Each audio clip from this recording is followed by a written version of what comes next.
On the first part of our interview with photographer, speaker, and author Me Ra Koh, she details out her unique and emotional path to not just becoming a photographer, but a Sony Artisan of Imagery. Adorama TV presents The reDefine Show with Tamara Lackey, where she talks with creatives who make it all work, bringing their best creative and business tips to you, along with fresh ideas and equipment favorites. Thank you so much for joining us today. Thank you for having me. You write?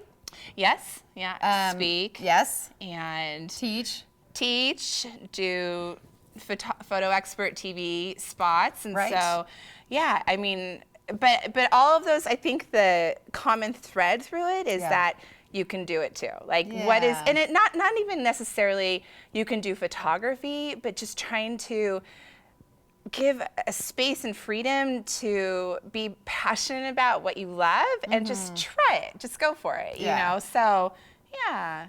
What's that? The word encourage is well, to courage, to hearten.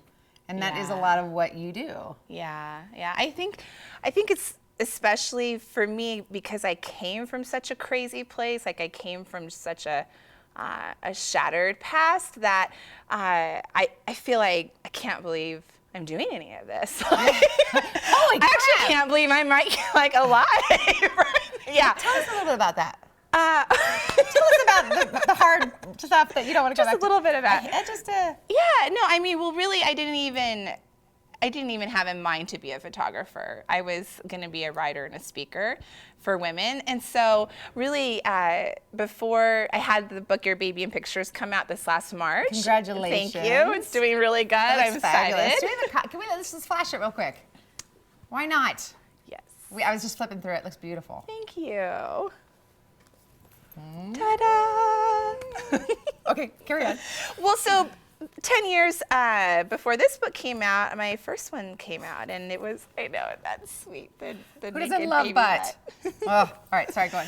So I wrote this first book for women who had experienced being sexually assaulted, specifically date rape, and it was based on my own story of going through that in college and how I pieced my life back together after a trauma like that. And so really, like when that book came out the same day Pascaline, our firstborn, she was born, and it was like the first day of spring, and it was just like that this must have been craziness. surreal, like. Yeah, I mean, it was literally, it's like she was 2 weeks late. The book came out, and the nurses are like, will you sign this book? And I'm like, just get this thing out of me right now. So anyway, so when she was 3 months old, we hit the road and we did this national tour and 40 interviews on TV and radio, just bringing awareness to that topic. So, and we did that for the next 2 years. And so I spoke at women's conferences, and I thought that that's what I was gonna do, but it was really exhausting emotionally. I'm sure like you can imagine. So, it was interesting. I was actually doing a conference in Tennessee, and I was pregnant with our second, Aiden, and I just felt like something was wrong and started feeling like, this doesn't feel right. My body doesn't feel right. So I got back home, and we found out like in the next week that Aiden's heartbeat wasn't there. He wasn't making it, and so Aiden ended up dying during the pregnancy. And it was really like one of those things where I've come from a lot of hard things. I had thank you. It was, I've just, whether it was my relationship with my dad growing up, which is amazing now, but it was really abusive when I was growing up, to the date rape, I'd always been able to turn these negative things into somehow a positive light. And when he died, I was just like, I'm just so tired of making something positive out of things. And I couldn't, at that time, I couldn't make anything positive out of it. So I literally, I stopped writing, I stopped speaking. And Wait, now when is this? Give me a year. This was 10 years ago. Okay. No. This was 8 years ago. I'm so bad with it. That's where Bryan comes in, my husband. He's better with the chronology. This was like 8 years ago or 9 years ago. No, when Aiden died. So, yeah. So I think that I spent like the next year and a half on the couch, just Oh, but Jesus. Just grieving, just Yeah. kind of tired. And I've been in counseling forever. I have like a lifetime policy with a counselor. But I remember that like year and a half was really like, I just was sad and I just needed a space to be sad and I didn't want anyone to rush me out of it. And so that's what we did. So I ended up checking myself into a psychiatric ward. And so I was there then as a patient for a month. And so I'd done so much work. So then to get to this place with Aiden dying was just like, I'm just tired. Yeah. You know, I'm just tired. It's a lot of sharp hurt. So it was during that year of just kind of year and a half of just laying on the couch that I thought, gosh, you know what? I'm going to get a camera. And I'm going to take some pictures of Pascaline because she was about 18 months at the time. So I went to Costco and I bought myself a camera. And that is when photography came into my life, right? At Costco. So weird. Yeah. At Costco. And you just started with pictures of her. Yeah, and it Yeah. was like with no intent to do anything Right. with it. I mean, it was still film. It wasn't like, and so I remember like taking photos of her and like rushing to the 1 hour lab to see if they came out at all. good am I? Yeah, did Yeah. these turn out? But I fell in love with capturing her innocence and just her playfulness and I mean they weren't like photos to write home about, but the creative process reminded me so much of writing and the storytelling aspect. Yeah. And so it just flowed really well. And then I felt like I didn't have to be on a stage and I got to hide behind this thing and I got to heal and I got to tell somebody else's story because I was tired of telling my story. Yeah. So as I started to figure out how a camera works, I mean, it was a huge mental thing for me though, because I always felt like I wasn't smart enough to understand photography. I have a handful of learning disabilities, so I never got above a C or D in school ever. And so with photography, it felt like it was going to be all fraction-based and technical and everything, so I can't do it. But I think the grief was so enormous with Aiden, I just thought, I don't care anymore what anybody says. I'm just going to figure this out and do it for myself. So. Yeah, and it's interesting because when you talk about learning disabilities, one of the things I think is pretty fascinating is that the way we learn in school is one way. Right. And there's like 20 other ways to learn, like 3 other major ones.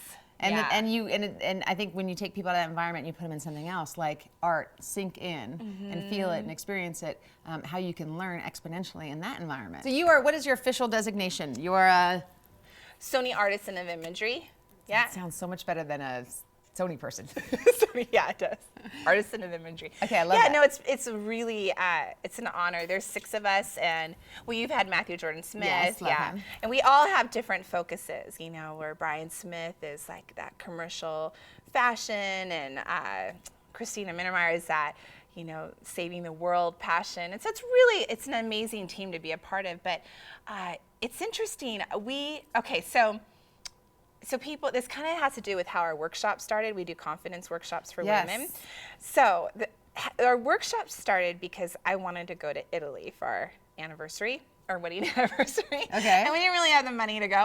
And so I said to Bryan, How can I? if I can figure out a way to make the money, can we go? Yeah. And so he was like, well, of course, right? So I basically threw up on my blog that at the time didn't have that many followers, but I just threw up there, I'm going to do a workshop for moms who want to learn to take better pictures of their kids, and we're going to do a workshop for moms who like the sky. Yeah, and I'm going to do it in our house, you know, Yeah. because you're taking pictures of your kids in your house. Yeah. And that was like the dumbest thing I'd ever done because our kids were toddlers at the time, and I was just like, oh my gosh, I can't believe because there's no way to keep, you know, so anyway, so we moved it out of the house pretty quickly. But I threw that up, and in less than 24 hours, it was sold out. There were 10 spots, and 8 out of 10 moms were flying in from out of state. Yeah, And that's I was amazing. like, You're what? like, what? So then we started pursuing that more. People read this? Yeah, exactly. It's not my mom and my husband. So we released a couple more, and the same thing happened. And Bryan and I were like, gosh, you know what? We need to come up with a DVD series maybe that would be something they could have if they can't afford to come to us. Because at the time we Refuse weren't. to say cheese. Yes. Yes. Yeah, and we weren't traveling with our workshops yet. So we wrote this script for Refuse to Say Cheese and Beyond the Green Box, and it was like really targeted towards parents, specifically moms who wanted bite-sized tidbits of how to take better pictures of their kids. Perfect. And when we finally got it back from the manufacturer, I get this call, and it's from a friend of ours, a colleague, and he's like, I hear that Sony's coming out with a new line of cameras, and they are looking for photographers that may be like they're sponsored photographers, and I think that I should introduce you because I think it'd be great to have a woman that's up there with a camera manufacturing stuff. And you're like, and I do that. I do that. Well, and I literally said, and you already had all the speaking experience. Yeah, so that significant. definitely helped because I think Yeah. some people look at our like the life of how long I've had the photography business, and they're like, how on earth did it go There's so much fast? more to go into representing. But it's been going for so long, right? Yeah. So I was like, well, no, I can't come to New York in 3 days and meet Sony. Like I told him I'm making like chicken and rice for dinner. Like I don't even know why I said it. So he was like, well, will you make sure you ask Bryan, and just talk about it with him? And I was so offended. I'm like, I don't need to talk to my husband. Like I told you, I can't come. He's like, just say it out loud, and then maybe you'll hear it. Yeah. So we go to dinner that night, Bryan and I almost forget to tell him that I have gotten this call. So this is embarrassing, okay? So but this is just the reality of it. So I tell him that I get this call, and I'm like, have you heard of a company called Sony? And he was like, Have you heard of it? he like drops his fork, and he's like, what do you mean? Like, have you not? And I'm like, well, I just don't know. So he takes me to Best Buy, and he's like, this is a few of the things that Sony does. So needless to say, I get on a plane, I go to New York, and I remember the moment when some of the team from Japan was there, and they literally like handed me this camera and said, we would love to know how this can be better for women. And I started crying, and they were like, oh no, don't. But I was like, I really up until that point felt like the industry didn't care as much. Like it was a new, I mean, there was women in the industry, but it wasn't like something, it still felt like a guys club. So it was just an awesome evening of talking with them, shooting with it, and then I had the DVDs, and so I gave those DVDs to one of the Sony people, and I said, if you are interested in trying to reach moms, I'd love to talk to you about this and have you see him. I didn't know that he necessarily watched him. Well, so a few weeks later, he calls and he says to me, he's like, I worked at Sony for years and my wife has never picked up a camera. And she just watched these DVDs, and not only does she think that you guys are best friends, but she hasn't put the camera down, and so we need to have a conversation. So that was, at that point, that's when Bryan and I flew down there and met with them in their headquarters in San Diego and just talked with them about what would it be like to really reach women, especially moms who are so excited. Now it's digital and it's so much easier to understand photography. And so they did this whole presentation, and at the end of it, I looked at the guy who is the VP of marketing for Sony USA. I look at him and I'm like, did you know I was in a psychiatric ward though? Bryan's like head hits the table and he's like, why would you say that right now? Why would you? And I think I felt like, you wanted full disclosure, like this is all of me. And it's just part of who I am, and it makes me as passionate as I am today about, just no matter what you've gone through, that there's so much this life can still, you can still have. And it was amazing. Like he basically looked at me and he said, yeah, I did. And we've actually done research on you and we've looked at your blog and all that. But we really feel like the world needs authenticity and we just want to increase your platform with that. And I just thought, wow, That's amazing. That's this awesome. is pretty cool for a corporation to take a stance, right? Tune in next time for the second part of our reDefine interview with Me Ra Koh.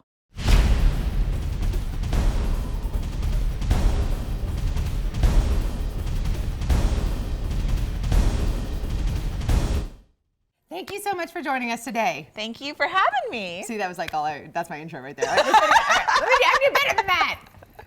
Adorama TV is brought to you by Adorama, your best source for the equipment and knowledge you need. For all the latest photography, video, and computer gear, visit Adorama.com. Place your order by 7 p.m. and it ships the same day. Plus, the next time you're in New York City, be sure to visit our store located on 18th Street between 5th and 6th Avenue. Check out the Adorama Rental Company for professional cameras, lighting, computers, and more. We'll help you make the best selection to match your needs while giving you the knowledge to achieve the best outcome from your rental. Adorama is your complete solution for equipment, printing, training, and more. Adorama, more than a camera store.